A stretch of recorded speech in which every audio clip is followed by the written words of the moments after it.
জয় গুরু। পরম প্রেমময় শ্রী শ্রী ঠাকুরের রাতচরণে আমার শতকোটি প্রণাম এবং আপনাদের প্রত্যেকের আমার আনন্দিত জয় গুরু। আজকের আলোচনার বিষয় হলো শ্রী শ্রী ঠাকুরের অপরূপ লীলার কাহিনী।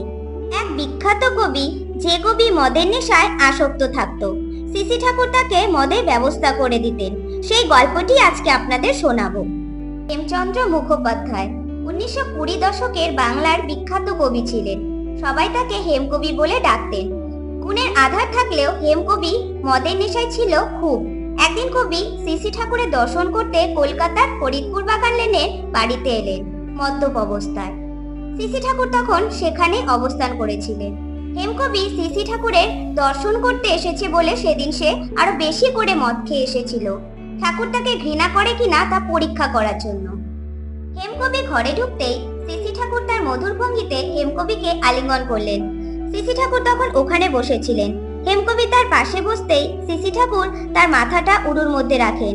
এই অবস্থায় কবি অনুর্বর বকেই চলেছিল, আর পরম দয়াল শ্রী শ্রী ঠাকুর মৃদু হাসি ভরা মুখে স্থির দৃষ্টিতে তার মুখের দিকেই চেয়ে রইলেন। কিছুক্ষণ পর হেমকবি শ্রী শ্রী ঠাকুরের দিকে চেয়ে রইলেন। এইমাত্র আমি মদ খেয়ে এলাম। পরম দয়াল শ্রী শ্রী ঠাকুর তার কথা শুনে বললেন, সে তো মুখের গন্ধেই টের পাচ্ছি। হেমকবি তখন শ্রী শ্রী ঠাকুরকে বললেন, আমি মদ খেয়েছি বলে আপনি আমাকে ঘৃণা করছেন না?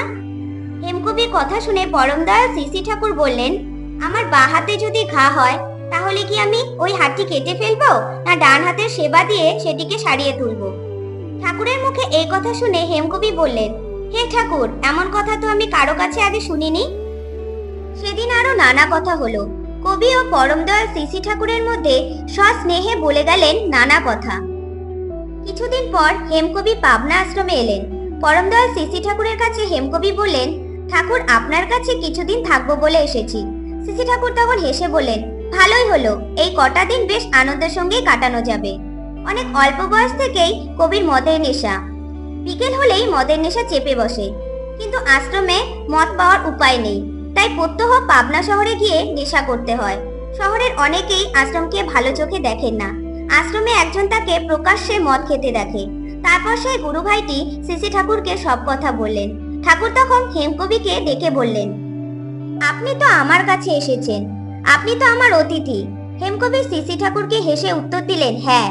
তখন পরম দয়াল শ্রী শ্রী ঠাকুর হেমকবিকে বললেন, আপনার যা কিছু দরকার আমাকে বলবেন, আমি সবকিছু আপনার ব্যবস্থা করে দেব। কবি তখন বলে উঠলেন, সবই আপনি দেবেন?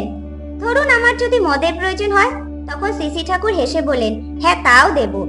তখন হেমকবি বলেন, তবে তো বেশ ভালোই হয়, আমাকে বরং কষ্ট করে 3 মাইল হেঁটে পাবনা শহরে যেতে হবে না। একদিন হেমচন্দ্র পরম দয়াল শ্রী শ্রী ঠাকুরকে বললেন, ঠাকুর, আমার নেশার সময় হয়েছে, এখনই মদ চাই। পরম দয়াল শ্রী শ্রী ঠাকুর তার কথা শুনে কবি হেমচন্দ্রকে মদের ব্যবস্থা করে দিলেন। কবি আনন্দের সঙ্গে সেটা পান করলেন। বেশ কিছুদিন এভাবে মদ পান করার পর একদিন হেমকবি শ্রী শ্রী ঠাকুরকে এসে বললেন, ঠাকুর, আমি মনে করেছিলাম আপনি অত্যন্ত সহজ সরল মানুষ, এখন দেখছি আপনি অতি কুটিল। পরম দয়াল শ্রী শ্রী ঠাকুর এ কথা শুনে হেসে প্রশ্ন করলেন হেমকবিকে, কেন, কি হলো? পরম দয়াল শ্রী শ্রী ঠাকুরের এই কথা শুনে বললেন, আপনার কাছে মদ নিয়ে খেতে হবে, এমন বন্ধনে আমায় ফেললেন কেন?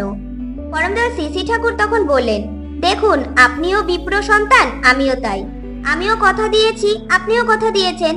আমি আমার কথার রক্ষা করে চলেছি, আপনিও বা রক্ষা না করে চলবেন বা কি করো? কবি শ্রী শ্রী ঠাকুরকে বললেন, এটাই তো মুশকিলের কথা, আপনি চালাকি করে এই ফাঁদে ফেলেছেন। সকলে আপনার কাছে এসে মধুর সঙ্গ পায়, অমৃত উপদেশ শুনে জীবন চলন শুধরে নিয়েছে, আর আমি কিনা আপনার কাছে মদ নিয়ে খাচ্ছি। আমার মনে ভয়ানক দণ্ড হচ্ছে। আপনার কাছে মদ নিয়ে খাওয়া আমার কিছুতেই চলবে না, তাতে যদি আমাকে আশ্রম থেকে চলে যেতে হয় তাও ভালো। কবি বললেন, বটেই, কিন্তু আশ্রম থেকে তার আর যাওয়া হলো না। ওই অতি কুটিল মানুষটির ফাঁদে পড়ে তীব্র অনুতাপের দহনে আবাল্য সঙ্গী মদ নেশা ছেড়ে দিলেন।